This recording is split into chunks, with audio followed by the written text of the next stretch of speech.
1989 Fleer Billy Ripken Error Card Complete Guide with Prices. The 1989 Fleer Billy Ripken Error Card is like a virus. It began life in the dark corners of anonymity before gaining a toehold and burning through the hobby faster than we could ever catch our collective breaths. For many collectors, it defines an entire generation of the hobby. Today, the card stands as probably the best or the worst single embodiment of the entire so called junk wax era that we could ever hope to find, gracing us with overproduction, poor quality control, a funky card design, questionable decisions, and massive hype, even if it was a manufactured variety, and all in one little swath of cardboard. Did I mention overproduction or massive hype? At the same time, the 1989 Upper Deck King Griffey Jr. rookie card was trying to elevate the hobby and make us feel guilty for not washing down our Mylar packs with caviar. And the Billy Ripken era card was the 1980s equivalent of clickbait. Buy me, buy me, buy me. I'm super rare, the forbidden fruit. If you were there, just a glimpse of the long ago Fleer fiasco gives you all sorts of hobby flashbacks, good and bad. But just in case you weren't in the hobby in 1989 and therefore feel sheltered from the trauma, or if you tried to block it from your mind, let's go ahead and fix that up for you with a little background before we move on to the drier facts like card variation and values. Be forewarned though, while I'll keep the actual words pretty much clean and safe for kids and pastors, there's a couple of images of dirty words, or dirty word as they would say.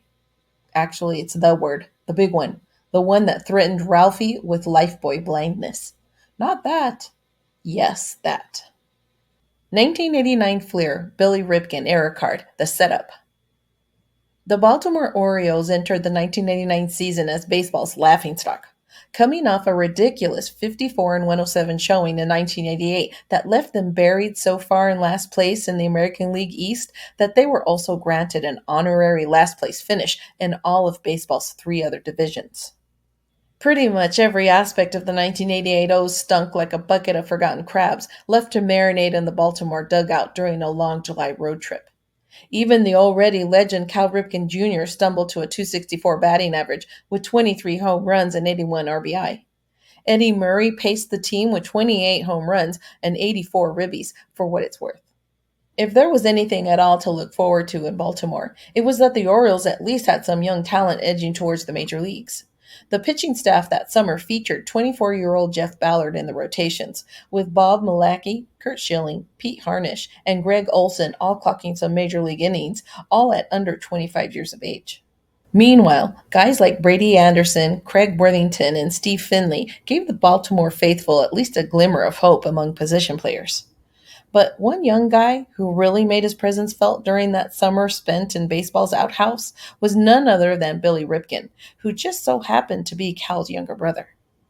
After appearing in 58 games as the rookie in 1987, the 23-year-old Billy entered 1988 season as the Orioles' starting second baseman. And so it was that Baltimore set out to find their fortune, led by manager Cal Ripken Sr. in the dugout and the double play combo of Cal Jr. and Billy in the field. That experiment lasted 6 games, when the winless O's canned Cal Sr. and replaced him with Frank Robinson. If only the Ripken brothers show had been as mercifully short. While Cal was struggling with his own troubles at the plate, Billy hit like a middle infielder. 207 batting average, 2 home runs, 34 RBI, 48 OPS plus, or 52% worse than major league average, in other words. Add in a defensive profile that also showed the younger Ripken as something less than what you would hope for in a second baseman, and the sophomore checked in at a negative 1.6 WAR, baseball reference version. Yes, negative 1.6, easily the worst mark on a bad team. All of which is to say that by the end of the 1988 season, collectors had pretty much already cleared a permanent home for Billy Ripken's 1988 rookie cards in our common bins. And nobody at all was looking forward to pulling a Billy Ripken baseball card from our 1989 wax packs. 1989 Fleer Billy Ripken error card number 615. What is it?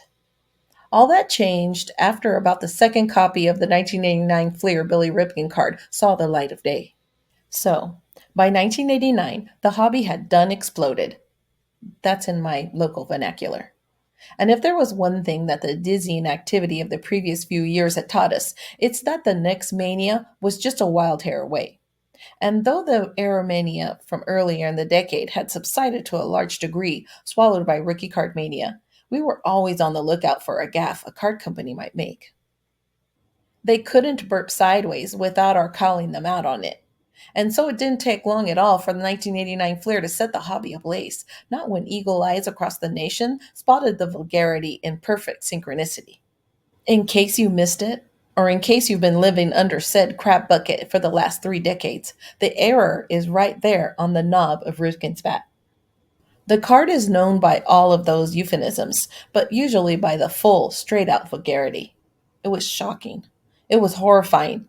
It was amazing. But how could something like this have happened?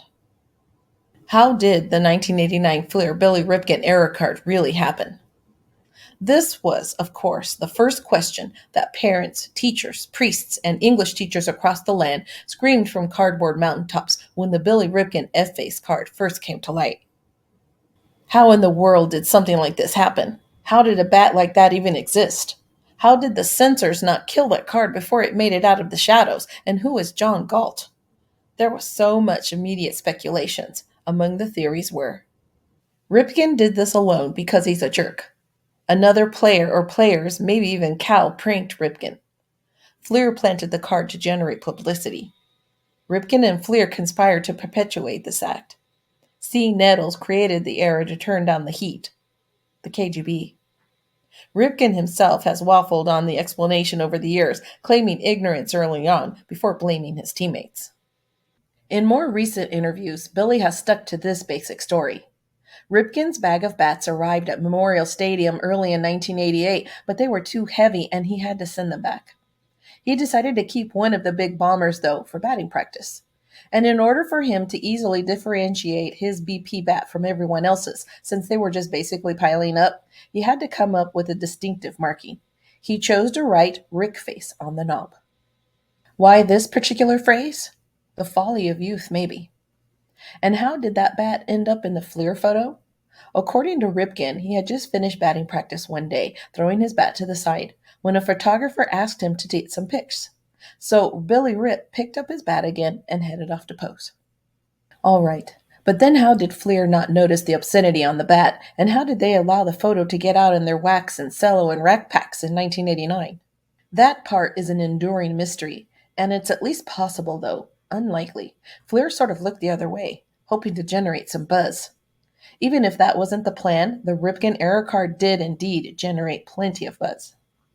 1989 Fleer Billy Ripken error card, the variations. Technically, technically, there was no error on the original version of the 1989 Fleer Billy Ripken baseball card. There was just a picture of a young baseball player holding a baseball bat over his shoulder.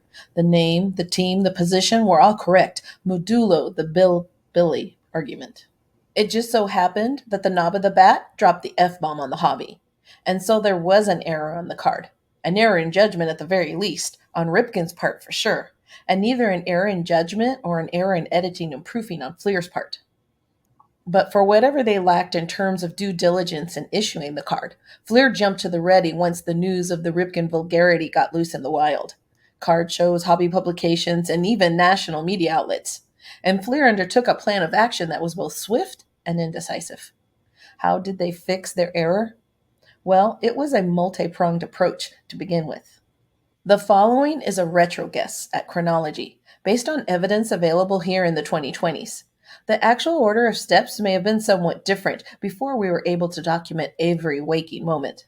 My calls to the Wayback Machine for verification have gone unanswered. Whiteout. This all happened at the very tail end of the 1980s, so how would you have corrected a printed error back in those days?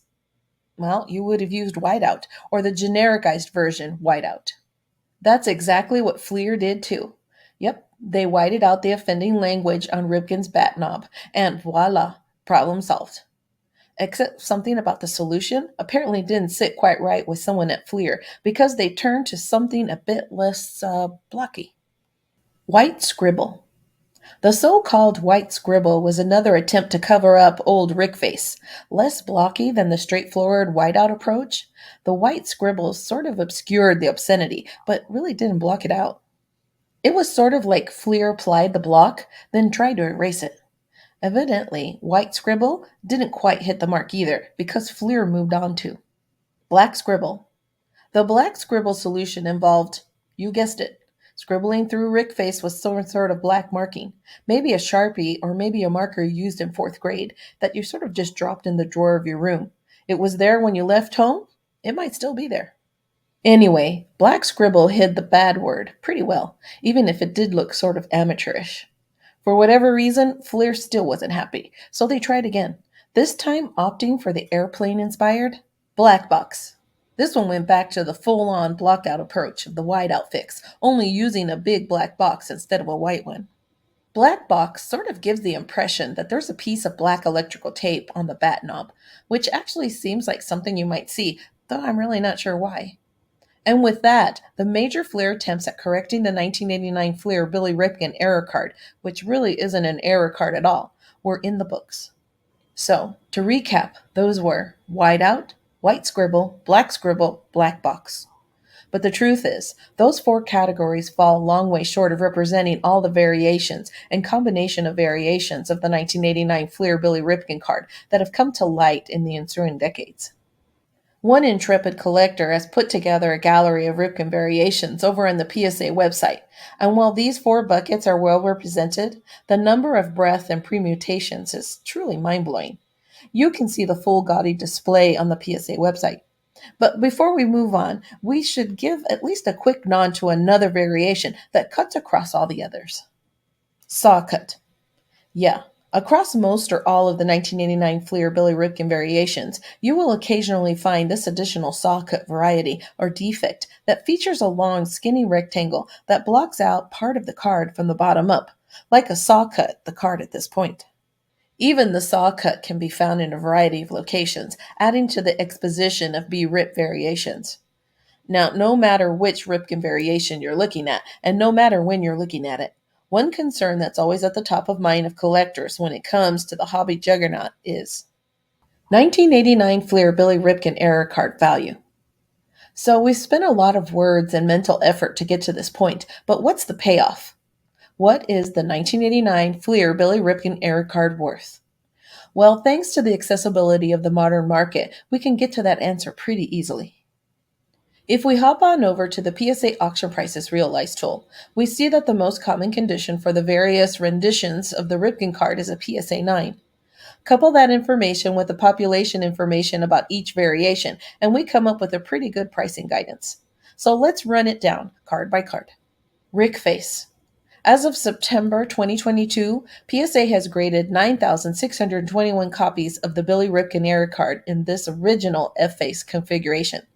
That's easily the most among any of the variations, which probably points to a combination of our general salacious appetites and the true relative population of B-Rips. PSA 9 value, $95 to $100. These values and all of the following are based on recent documented sales of card variations listed in PSA 9 condition. Whiteout. PSA has seen a total of 137 whiteout versions of the Ripken error card, hinting at decent scarcity relative to the uncorrected card. Not many of these cards change hands at all, suggesting that it's the toughest of the variations. PSA 9 value, $450 to $500. White scribble.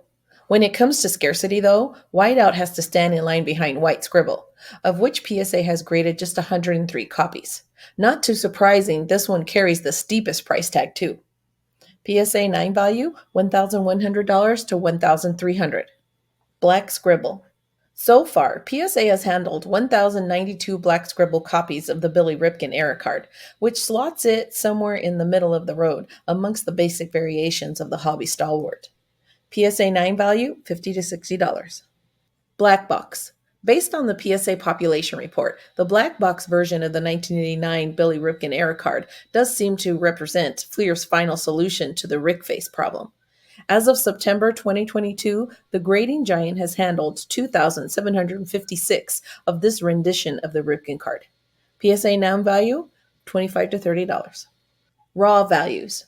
Raw values for the 1989 Fleer Billy Ripken Era card will vary greatly depending on its variation, the condition as perceived by both the buyer and the seller, and where you encounter the card.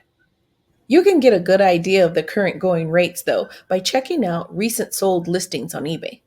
For instance, sales here in September of 2022 have ranged from a buck or so all the way up to a few $100s, depending on the exact configuration of the card. WaxPackGods.com